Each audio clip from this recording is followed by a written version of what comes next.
Hello, today we are going to talk about the use of CT angiography and perfusion in the evaluation and treatment of acute ischemic stroke patients, addressing both standards and potential pitfalls. My name is Edward Sloan.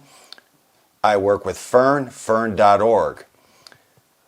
I'm Professor Emeritus at the Department of Emergency Medicine at the University of Illinois at Chicago in Chicago, Illinois. I also am Medical Director for New Rose Healthcare Management, helping the emergency department at Roseland Community Hospital in Chicago, a safety net hospital. And I serve as Medical Director for the Physician Assistant Studies Program at Dominican University in River Forest, Illinois. This information is being presented at the Clinical Decision Making in Emergency Medicine meeting, June of this year.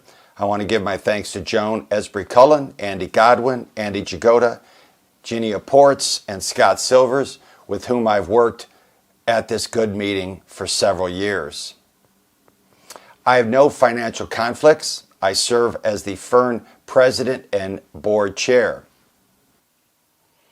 Now, what about this artificial intelligence and its clinical use in patients with a suspected acute ischemic stroke who require a CTP?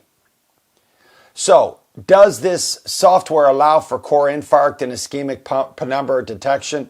Surely. Remember, though, that the neurological exam and a functional neurological exam grossly detect both the area of the core infarct and ischemic penumbra, remembering that if there is weakness and a positive VAN assessment, vision, aphasia, or neglect, that it's likely an LVO. Despite the fact that clinically we can detect that, the AI software does assist us in detecting the presence of an LVO and the resultant large ischemic penumbra, which would prompt us to go on to more aggressive therapies even beyond the 4.5 to 6 hours following the stroke ictus. We do know that AI can distinguish the infarct from penumbra, which of course is useful.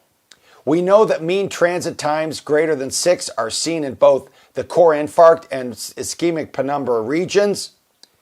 So from this, we know that mean transit time greater than 6 detects the total ischemic area, both the infarct and penumbra. And if we can find the area where the cerebral blood flow is less than 30% normal, and that detects the core infarct, we can then distinguish which is infarct from penumbra in the total ischemic area, because the core infarct is a part of the larger area that includes both core infarct and ischemic penumbra. So let's talk about this. The total affected area is both the ischemic penumbra and the core infarct. The ischemic penumbra then is the total area of ischemia minus the area which is the core infarct, like doing a DWI study with an MR. So the penumbra and the core infarct both have mean transit time greater than 6. However, the core infarct has a cerebral blood flow less than 30% in the region. And so the ischemic penumbra here is in green and the core infarct is in red. So the core infarct is the smaller red area. In this case, the larger green area suggests there is still ischemic penumbra, which may benefit from aggressive therapy. So what about these different types of artificial intelligence? One is called Rapid AI. Here are screenshots from their website. It's been done over 2 million times in over 100 countries, 14 clinical trials, 1,800 hospitals, so there is extensive clinical experience. And it does allow for different types of reading technologies to be utilized. The aspect score, CTA, the detection of LVO, CTP, and it can be correlated to MRI testing. So, does it allow for core infarct and ischemic penumbra detection? The answer is yes. In this study, you can see the areas of red that demonstrate a small core infarct, and the areas of green which are a large ischemic penumbra, which when compared to MR demonstrates something very similar. The point here is you can distinguish with this type of artificial intelligence what is the core infarct from the ischemic penumbra, knowing that those with a small core infarct and a large ischemic penumbra may benefit from more aggressive therapy even beyond the 4.5-hour cutoff for IV thrombolytic therapy.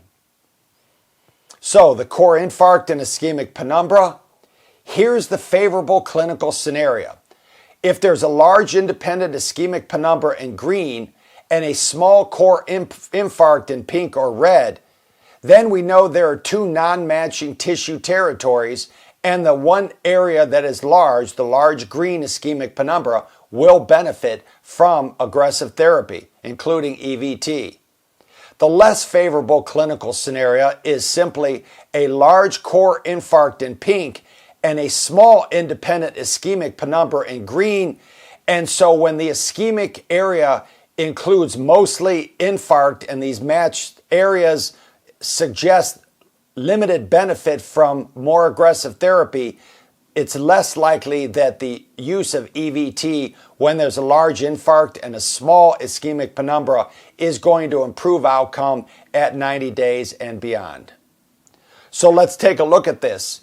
If you look at this large ischemic penumbra, small core infarct demonstration, the cerebral blood flow less than 30% is only 50 mLs, and the mismatch volume or the ischemic penumbra is 365 ml. We know that there is a large ischemic penumbra and that aggressive EVT therapies should be utilized. The different demonstration of the less beneficial situation is where there is a large core infarct. In this situation, cerebral blood flow less than 30% is 241 mLs, and the mismatch volume or the volume of ischemic penumbra is only 57 mLs.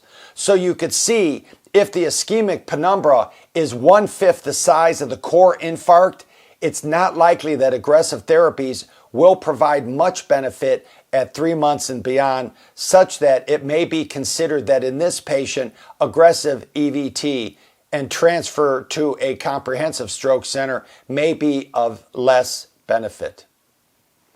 Let's talk about a different artificial intelligence called VIS. And VIS utilizes some system integration of its software, and it allows workflow to be conducted so that the CTA and CTP are efficiently performed and interpreted, and the results end up in the hands of the provider rapidly. And so how effective is this software? In fact, for detecting LVOs, this software is 96% sensitive and 94% specific. And we know that any test that has a 95% sensitivity and specificity is highly accurate. And this allows us to detect with this software the presence of LVO. Now, please note these in this example, the prevalence of LVO was 6%, or 1 out of every 16 stroke patients. And this is less than the prevalence that was seen in the other study, which had a 23% prevalence of LVO. The point here is LVOs may not be as common as you might think in stroke patients, but when they do occur, you ought to be able to determine them using a simple non-contrast CT and a VAN assessment, and you should be able to aggressively treat them if their NIH stroke scale is over the higher 7 to 9 range. Thank you for your time in learning more about optimizing the care of patients who present to the emergency department with acute ischemic stroke. You can scan this QR code to find out more about our social media links, and you can send me a question to fern.org@gmail.com or edsloanmd@gmail.com. Once again, thank you for your participation in this Fern educational effort. Have a good day.